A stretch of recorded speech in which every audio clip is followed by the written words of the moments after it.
G'day everyone, Mack here with a halftime speech. And look, today's halftime speech is a little bit different. I think I'd rather call it the speech of shame.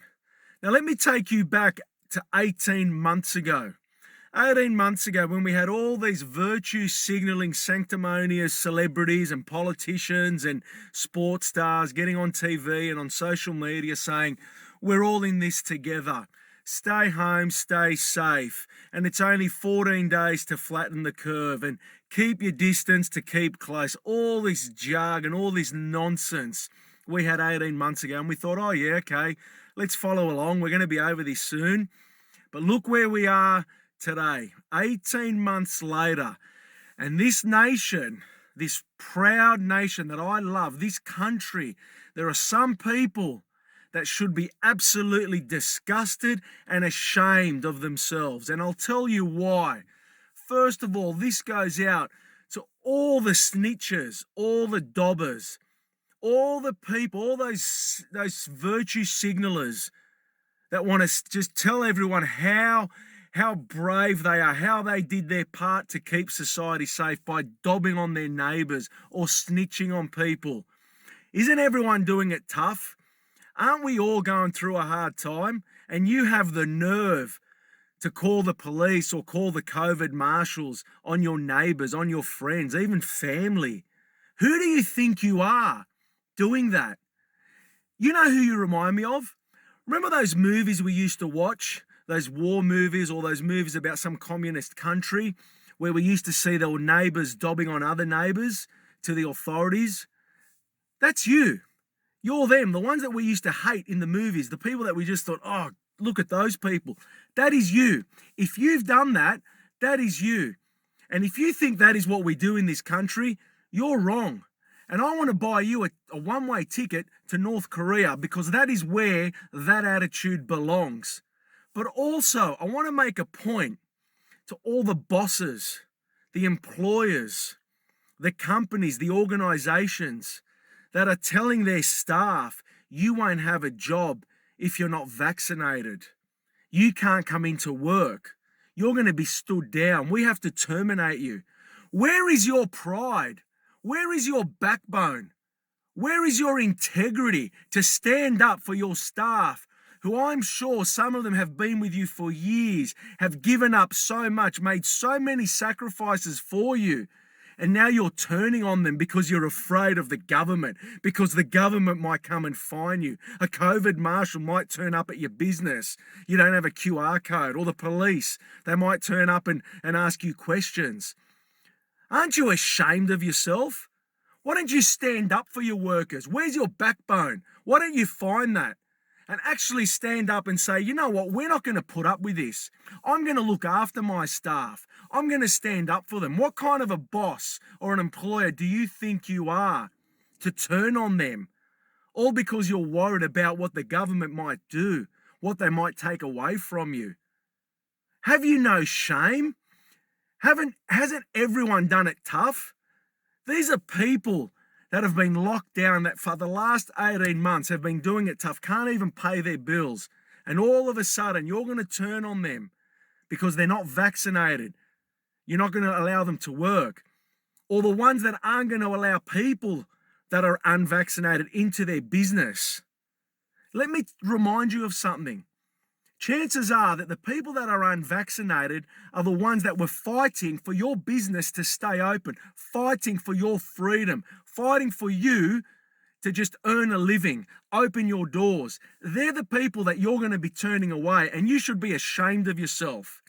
But I also want to point out the politicians. Who do these people think they are telling us what we can and can't do in our lives? Have you hurt anyone? Have you stolen from anyone? Have you murdered anyone? Have you taken anything from anyone? Have you incited violence? Have you incited hatred? Have you caused someone to go and commit a crime? If you haven't done any of that, you should be able to live your life freely without anyone telling you how you have to conduct yourself. Who do these politicians think they are? They are the most guilty ones of all. How many times do we hear politicians being done for corruption or pedophilia or having affairs? Do they honestly hold the moral high ground? And everyone is listening to them, bowing down to their every command? Are you for real? Come on, Australia, get serious. These people don't care for us. These people hate us. They despise us.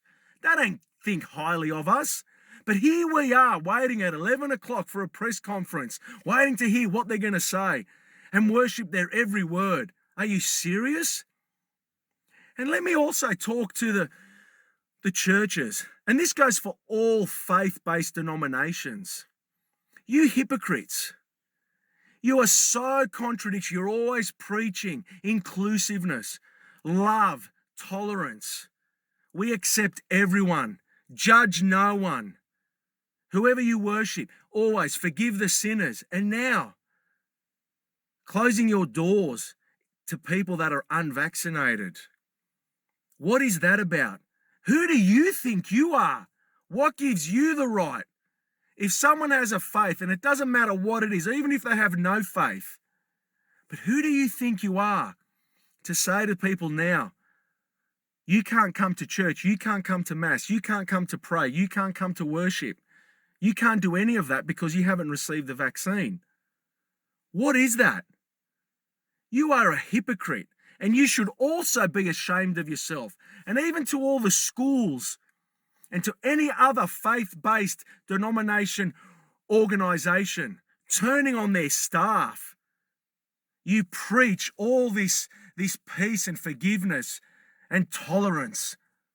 And now you come out with this garbage? You should all be ashamed of yourself. I cannot believe the country that I'm living in. And if that is you, do you know what you need to do?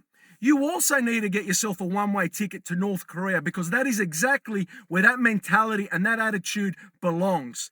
It is you, people like you, organizations like you, bosses like you, employees like you, politicians like you, media like you, that have divided this country, that have torn this country apart, and we're sick of it. People need to be united. You need to start uniting people, not dividing people on their status. 18 months ago, this was all about 14 days to flatten the curve and just wash your hands and everything's going to be all right and we're all in this together. Everyone's doing it tough. And now look at you. All these draconian measures, keeping us oppressed, telling us who we can see, where we can go, how many people we can have over at our house on Christmas Day. Are you serious? You're going to tell me how many people I can have over at on Christmas Day at my house? You guys have just got no idea. People are suffering in this country. People have had enough. And here you are dictating to us like we're some kind of a communist country. You should all be ashamed of yourself, the division, the hatred that you have caused in this country. You will not be remembered kindly in history, mark my word. When you made it so virtuous for people to dob on their neighbours, when you made it a crime for a son to see his mother or a father to see his daughter, you made that a crime. How dare you? Who do you think you are? If you can't unite and heal this country, then it's time to get out of the way and step down. Now, I'm calling all employers, all bosses, all politicians, anyone that has treated anyone in this way, that has divided, that has told their workers they can't work because they're not vaccinated. Or if you're a business saying that you're not going to serve anyone that is unvaccinated, you've still got a chance to turn that around. You've still got the opportunity to make amends, to start the healing process, because this country is broken and it's going to take a long time for it to heal. But it ain't going to happen with that attitude, with that division that the government and the media has brainwashed you with. Because mark my word, there'll come a time when all of this is over. All this will change. And if you were on the wrong side of history, you won't be forgotten and we won't forget you. So I'm telling you now is your chance. Now is your opportunity to make amends and start healing. Reach out. Change your attitude, because we are broken. This country is broken and we need to start repairing. And it looks like that's going to happen from the ground up. from the people that you tried to break, the people that you oppressed. That's us. And when the time comes, we'll forgive you. We're not going to judge you. We're going to hold out our hand in peace. We're going to say it's okay. Just like we've done throughout all of history. Mark my word. But please, it's time to start now. Otherwise, we're going nowhere fast.